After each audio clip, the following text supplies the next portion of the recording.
नमस्कार, मराठी रेसिपीमध्ये तुमचं परत एकदा खूप खूप स्वागत आहे। होळी विशेष रेसिपी आपण पाहतो आहे। तर आज आपण यूपीमध्ये प्रसिद्ध असणारा आणि होळीच्या वेळी घरोघरी बनवला जाणारा रबडी मालपुआ कसा बनवायचा हे बघणार आहे। माझी एक कानपूरची मैत्रीण आहे, तिच्याकडून मी ही रेसिपी शिकली आहे। तर चला या होळीला आपण सुद्धा आपल्या घरी स्वादिष्ट मालपुआ बनवूयात।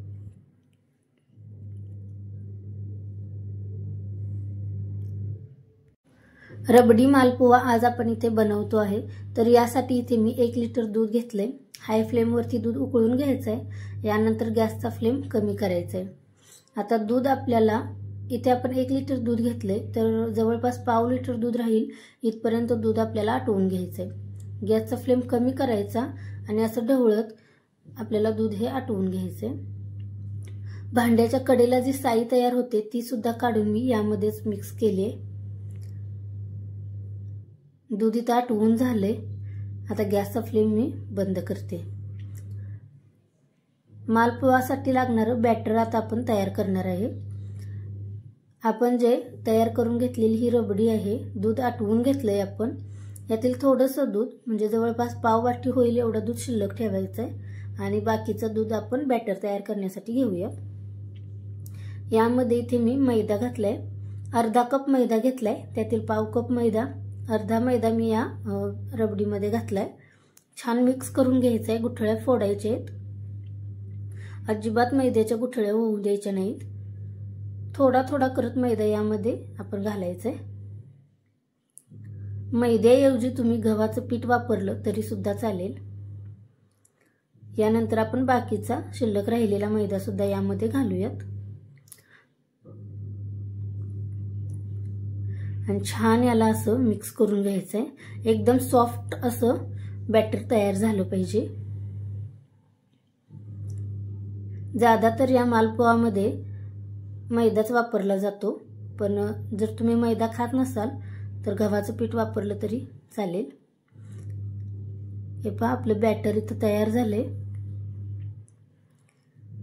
आता झाकण लावून याला 10 ते 15 मिनिट आपण भिजायला ठेवून देणार आहे।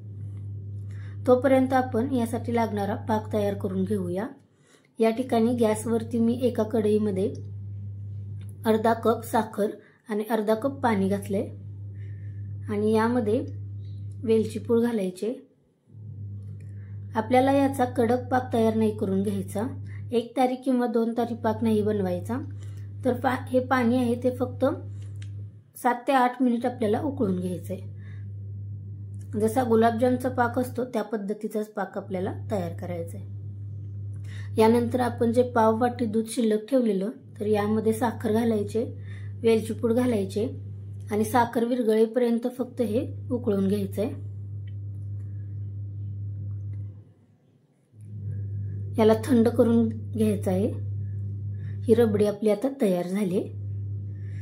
बॅटर सुद्धा आपलं सेट झाले, बघू शकताय तुम्ही। आता मालपुए तयार करण्यासाठी मी तेल गरम करून घेतले। इथे एका पॅन मध्ये भांडं आपल्याला थोडंसं असं पसरटच वापरायचं आहे, खोलगट भांडं नाही वापरायचं तळण्यासाठी। तर या पॅन मध्ये मी तेल गरम करून घेतले। हाय फ्लेमवरती सुरुवातीला तेल गरम करून घेतलं, यानंतर गॅसचा फ्लेम कमी केलाय आणि यामध्ये असे मालपुए सोडून घ्यायचे। पळीने असे मालपुए फक्त सोडायचे, याला काहीही करायचं गरज नाही, आपोआप ते तेलामध्ये पसरले जातील। आता लगेच याला पलटायचं नाही, तर 1 मिनिटभर सेट होऊ द्यायचंय आणि मगच याला पलटायचंय। हे पहा रंग बघा किती मस्त आलाय। मालपुए आपण आता हे उलटून छान तळून घ्यायचे, सोनेरी रंग येईपर्यंत असे तळायचे।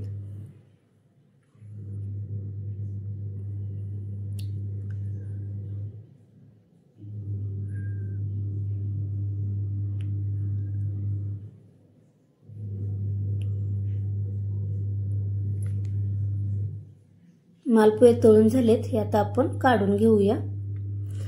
हे काढत असताना दुसऱ्या एका उलथण्याने असं थोडासा दाब द्यायचा आहे, म्हणजे यातील एक्स्ट्रा तेल आहे ते निघून जाईल।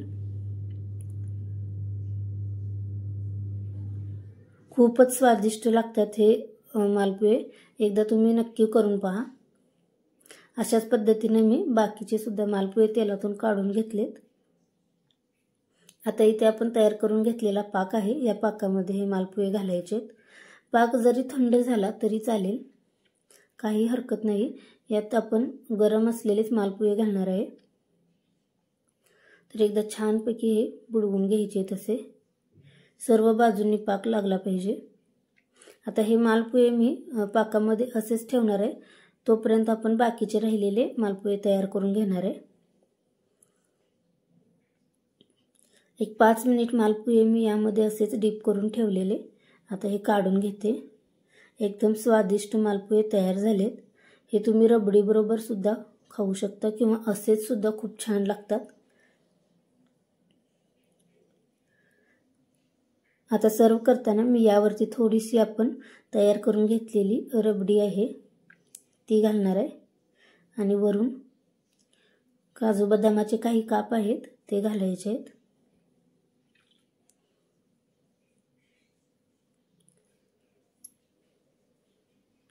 रेसिपी आवडली असेल तर लाईक करा, चॅनलला अजून सबस्क्राईब केलं नसेल तर सबस्क्राईब करा। स्वादिष्ट असा मालपुहा आपला इथे तयार झालाय।